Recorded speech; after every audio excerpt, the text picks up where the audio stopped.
Peraturan Menteri Nomor 17 Tahun 2025 ini menjadi sebuah solusi. Ya, ketika pasal 2 di dalam Peraturan Menteri Nomor 17 Tahun 2025 menerangkan komponen biaya penempatan, ya, mulai dari ayat 2 sampai 5, ya, dibunyikan di dalam ayat 6 bahwa ayat 2 sampai ayat 5 itu harus ditanggung oleh pemberi kerja.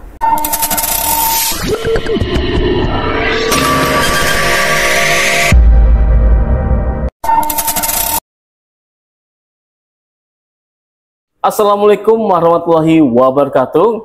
Waalaikumsalam warahmatullahi wabarakatuh. Semoga teman-teman dalam keadaan sehat walafiat. Senang kembali saya bisa bertemu dalam channel ini. Kembali saya bersama dengan Bang Amri Abdi Piliang. Beliau adalah Wakil Ketua Umum Lembaga Pengawasan Kebijakan Pemerintah dan Keadilan atau LPKPK. Saat ini saya bersama beliau membahas mengenai Permen nomor berapa Bang itu? 17 tahun 2025. Tahun 2025 tentang pembiayaan terhadap pekerja migran Indonesia. Oke, mohon jelaskan Bang mengenai permen ini Bang, dengan permasalahan yang ada. Ya silakan Bang. Ya, jadi Peraturan Menteri Nomor 17 Tahun 2025 ya, ini adalah sebuah terobosan yang sangat luar biasa. Ya, mengganti Peraturan Kepala Badan Nomor 9 Tahun 2020 yang kami nilai itu banyak kesalahan-kesalahan dan pernah juga kami gugat, ya, bahwa Peraturan Badan Nomor 9 Tahun 2020 itu terlalu kebablasan. Jadi all in seluruh biaya penempatan itu harus ditanggung oleh pemberi kerja, sehingga para pelaku penempatan dan negara penempatan tidak bisa menerima apa yang dituangkan di dalam Peraturan Badan Nomor 9 Tahun 2020.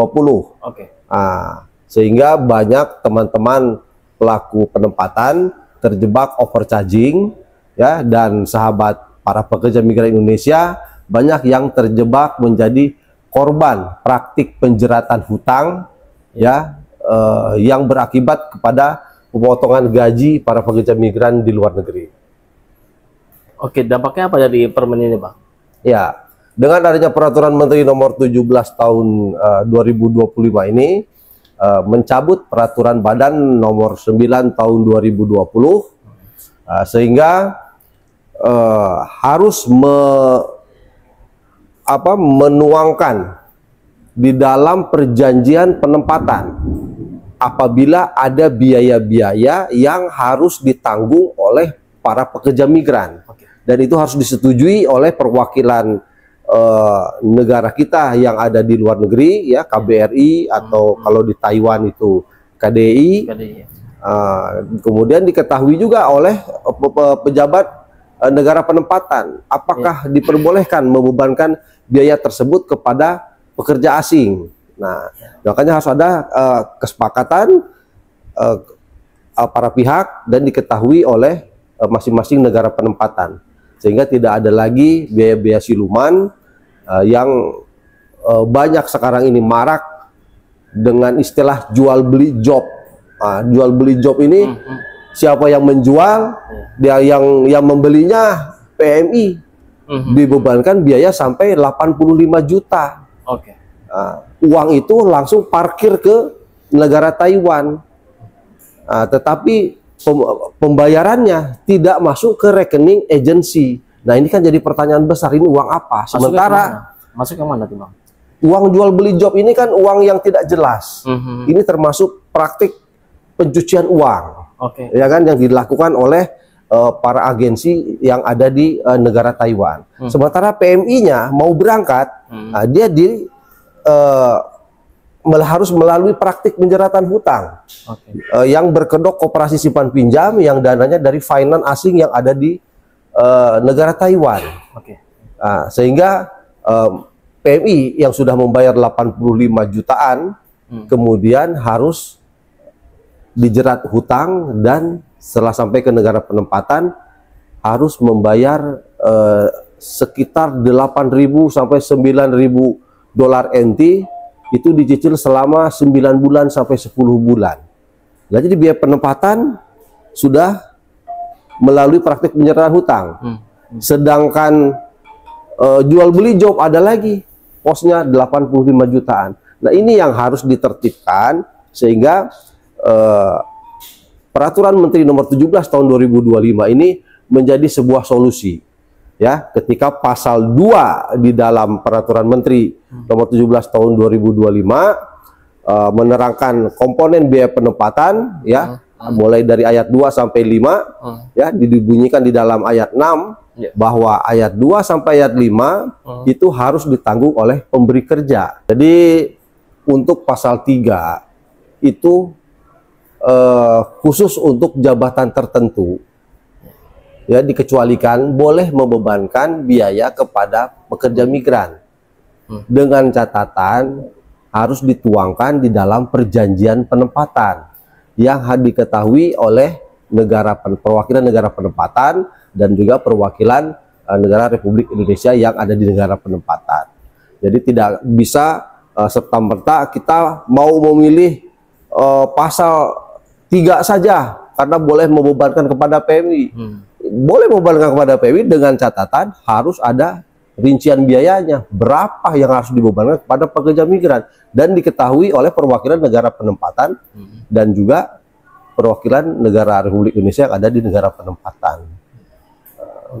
Jika tidak ada perincian biaya yang disahkan oleh perwakilan negara penempatan, ya, dituangkan di dalam perjanjian penempatan, maka yang berlaku adalah pasal 2 Peraturan Menteri Nomor 17 Tahun 2025, yaitu seluruh komponen biaya yang disebutkan di dalam pasal 2 menjadi tanggung jawab pemberi kerja, harus ditanggung oleh pemberi kerja. Yang dari tanggung jawab pemberi kerja apa sih Bang komponennya yang mungkin Abang tahu Bang? Apa saja nih Bang yang menjadi yang menjadi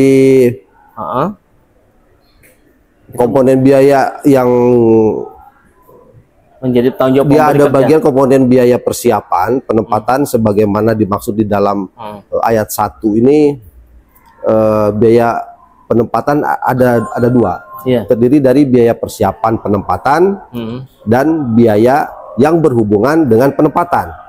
Nah, komponen biaya persiapan penempatan sebagaimana dimaksud dalam ayat 1 huruf A terdiri atas pertama biaya pelatihan, biaya sertifikasi kompetensi, jasa perusahaan, transportasi lokal dari daerah asal keberangkatan di Indonesia.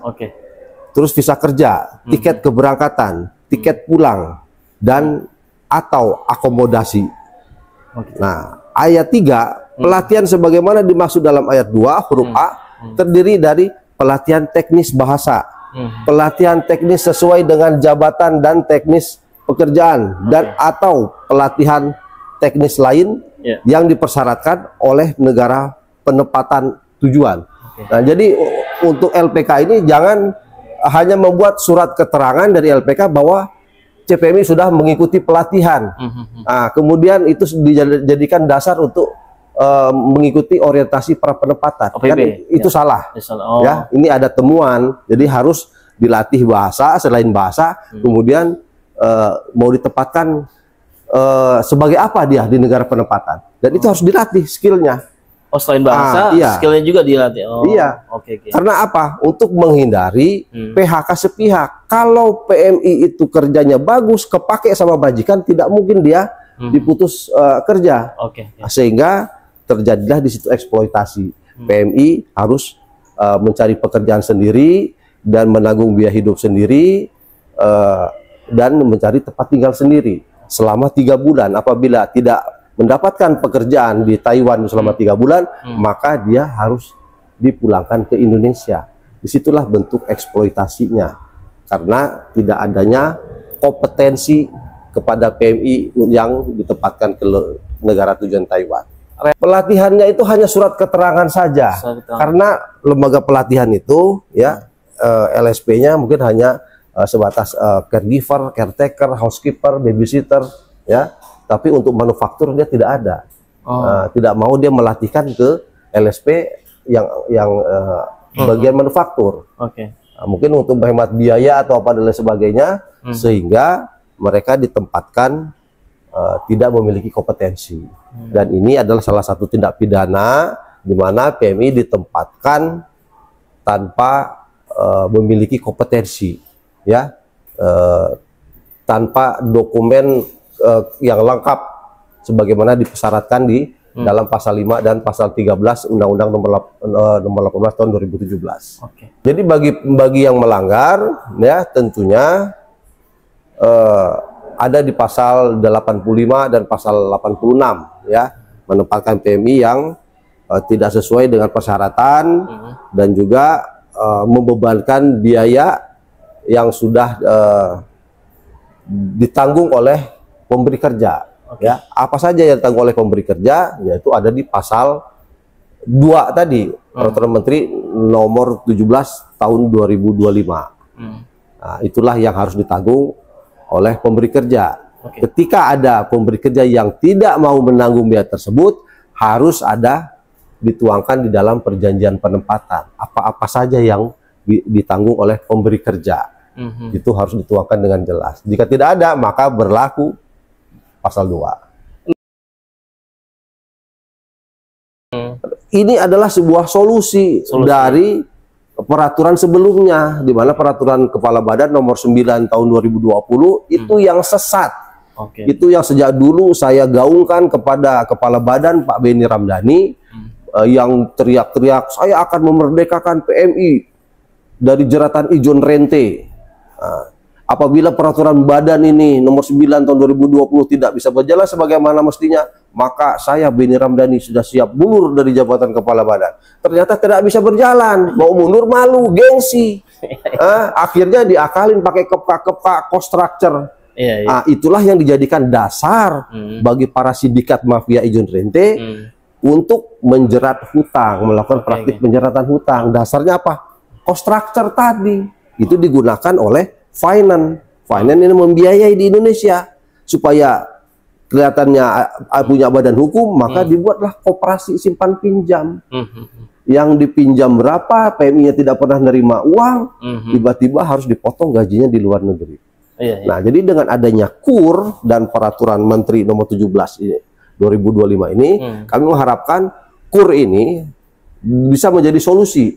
Nah, sehingga KUR ini diterima langsung dananya, pencairan oleh para pekerja migran. Dan pekerja migran dijamin oleh pihak keluarganya. Avalis sebagai avalis. Nah, uang itu dipakai untuk membayar biaya proses penempatan kepada perusahaan penempatan pekerja migran. Sehingga ketika dia berangkat ke luar negeri, menerima upah, maka upahnya itu dikirim ke pihak keluarganya atau langsung membayar kepada pihak bank pemberi KUR tadi dengan mata uang rupiah. Pinjamnya rupiah, bayarnya rupiah. Jangan pinjamnya rupiah tapi tidak terima pencairan, tiba-tiba datang tagihan harus bayar. Nah, memang dia tidak dipotong gaji, dia bayar sendiri, tetapi ditekan oleh majikan, kamu udah bayar belum? Kamu sudah bayar belum? Kalau enggak nanti diberhentikan. Kan itu ancamannya. Nah, jadi di situ butuh pemaksaannya. Ya, kalau saya melihat ini sudah bagus, ya. Artinya teman-teman P3MI ke depannya tidak terjebak pada praktik overcharging, ya. Dan teman sahabat PMI, pekerja migran Indonesia, saudara-saudara kita tidak akan lagi terjebak menjadi korban penjeratan utang. Itu ke depannya. Itu yang saya harapkan. Makanya ini harus kita apresiasi dan kita kawal terus, ya. Semoga tidak ada lagi keluar seperti kepka itu yang kepala badan mengatur surat pernyataan biaya dan gaji dengan struktur biaya, itu secara tidak langsung menjadi dasar praktik penjeratan hutang oleh para sindikat mafia ijon rente berkedok koperasi simpan pinjam. Jadi mengenai KUR ini kami harapkan menjadi solusi bagi para pekerja migran untuk mendapatkan biaya dengan suku bunga murah, ya, bersubsidi, untuk bisa melakukan proses penempatan ke luar negeri. Jangan sampai KUR ini nanti tidak bisa berjalan karena harus ada avalisnya perusahaan penempatan P3MI. Akhirnya muncullah sindikat mafia ijon rente ini tadi, menaruh sejumlah deposit kepada bank penyalur KUR, sehingga dia menjadi avalis, dan KUR seolah-olah disalurkan, tetapi PMI tetap dipotong gajinya di luar negeri. Yang mendapat untung dari selisih kurs, ya, dan juga jasa kredit serta suku bunga subsidi dinikmati oleh para sindikat mafia ijon rente. Artinya ini tidak tepat sasaran. Makanya kami berharap bank pemberi KUR avalisnya adalah keluarga PMI dan langsung masuk ke rekening PMI beserta keluarganya untuk membayar sejumlah uang biaya penempatan kepada perusahaan penempatan pekerja migran, sehingga di luar negeri dia tidak ada lagi dipotong gajinya dikirim ke keluarganya yang bayar. Ini KUR ini hanya untuk PMI yang Asia Pasifik atau keseluruhan nih Bang? Bagi seluruh perusahaan para pekerja migran Indonesia yang mau berangkat kemana saja, ya, khususnya di sektor pengguna berbadan hukum, dia perlu pembiayaan, ya, seperti ya ke Jepang, ya, ke Korea, itu kan perlu ada biaya. Nah, biaya pelatihan ini sebenarnya menjadi tanggung jawab pemerintah daerah, pemerintah kabupaten kota, dan pemerintah pusat. Tapi biasanya mereka tidak punya anggaran untuk itu, sehingga harus menjadi beban para PMI. Seperti itu, Bang Arman. Terus dengan KUR ini, Abang yakin nih PMI bisa mengembalikan sesuai dengan yang dipinjam? Kan saya dapat kabar katanya KUR nih mulai mencicil setelah 6 bulan bekerja. Menurut Abang gimana tuh, Bang? Ya, makanya di dalam perjanjian kredit, pengikatan kredit, itu kan harus melibatkan pihak keluarga. Nah, jadi ketika awan prestasi, ya itu kan antara pihak bank dengan pihak PMI beserta keluarganya. Tidak perlu lagi harus melibatkan P3MI ataupun lembaga keuangan lainnya, apalagi lembaga keuangan non bank, sehingga dia mengambil keuntungan lagi di sana. Akhirnya ujung-ujungnya PMI yang diperas percuma aja kalau ada KUR seperti ini. Kan gitu. KUR harus langsung bisa diterima oleh para PMI-nya. Artinya semua PMI, semua calon PMI ini perlu bantuan KUR atau hanya tertentu aja yang perlu untuk bantuan KUR ini? Kalau menurut hemat saya, apa yang saya lihat di lapangan dan saya pernah mengalaminya, bahwa yang membutuhkan KUR dan pembiayaan ini adalah para pekerja migran pengguna berbadan hukum. Kalau pekerja migran pengguna perseorangan, itu sudah ditanggung semuanya oleh pemberi kerja. Jadi tidak boleh lagi ada pembiayaan atau surat pernyataan SPBG apalah yang dibuatnya Pak Beni kemarin, itu kan sangat menyesatkan sekali. Lalu yang Taiwan Hongkong gimana tuh, Bang? Itu kan ada berbadan hukum apa enggak itu? Kan mereka kerja ya. Iya, disitulah Taiwan dan Hongkong itu melakukan praktik penjeratan hutang, padahal itu harusnya sudah ditanggung oleh pemberi kerja semua. Nah, tetapi ada pihak yang pelintir bahwa ini tidak berjalan, maka dia tetap menggunakan avalisnya itu finance. Dia menaruhkan depositonya ke bank penyalur KUR dan dia menjadi avalis penjamin. Pokoknya orang yang berangkat tinggal tanda tangan kredit cair, ya dia tiap bulan tinggal potong dari uang jaminan itu. Yang memungut collection di luar negeri adalah finance. Itulah yang sindikat mafia ijon rentenya itu harus diberikan kepada PMI yang berbadan hukum. Kan di situ ada itu surat izin perekrutannya untuk merekrut tenaga apa, ya kan, untuk pabrik, untuk perusahaan apa, itu boleh ada pembiayaan, dan itu harus dituangkan di dalam perjanjian penempatan, bagaimana disebutkan di dalam peraturan Menteri pasal 3, ya, peraturan Menteri nomor 17 tahun 2025 di pasal 3 harus dituangkan di dalam perjanjian penempatan. Kalau tidak ada perjanjian pembiayaan yang ditanggung oleh PMI, maka berlakunya pasal 2, semua harus ditanggung oleh pemberi kerja. Niatnya begitu solusi, tapi kalau nanti ada harus menggunakan Avalis, P3MI, ataupun lembaga keuangan non-bank, disitulah terjadi penyelewengan, penyaluran kur. Sekarang apa bedanya? Ya, pemberi kur ini saya biaya penempatan terus sekitar 20 juta, 25 juta. Apa bedanya sekarang ke masyarakat, ke keluarga PMI diberikan pinjaman kredit tanpa agunan sebesar 20 juta atau 25 juta? Kan sama saja, ya kan?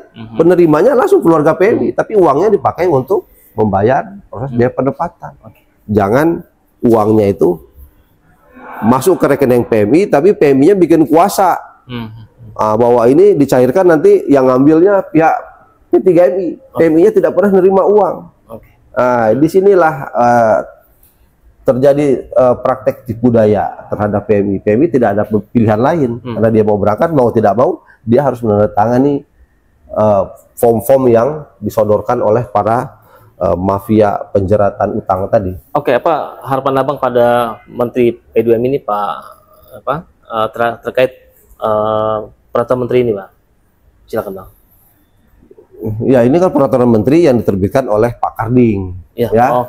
Pak Menteri yang baru ini, ya, semoga dapat mengawal dan mengevaluasi secara berkala agar amanat daripada undang-undang yang telah dibuat ini betul-betul melindungi para pekerja migran, mulai dari sebelum bekerja, selama bekerja, sampai kembali ke kampung halaman.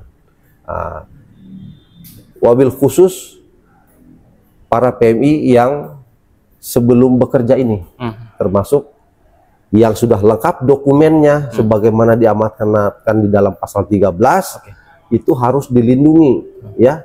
Pejabat dilarang menghalang-halangi pekerja migran, keberangkatan pekerja migran yang telah lengkap dokumennya sebagaimana diamanatkan di dalam pasal 70. Nah, ini sekarang terjadi ya di Malang pada PT NSP. Negara kemana? Harusnya negara hadir mengambil alih, melindungi PMI-nya. Kalau ada sakut masalah hukum, ya itu terlepas daripada pihak terdakwa dan sebagainya, ya, atau perusahaan. Tetapi kalau PMI-nya ini harus dilindungi, karena yang ditahan apa? Dokumen PMI. Dokumen PMI itu bukan alat bukti kejahatan. Itu data pribadi CPMI untuk masa depan PMI dan keluarganya. Jangan ditahan, jangan dihalang-halangi.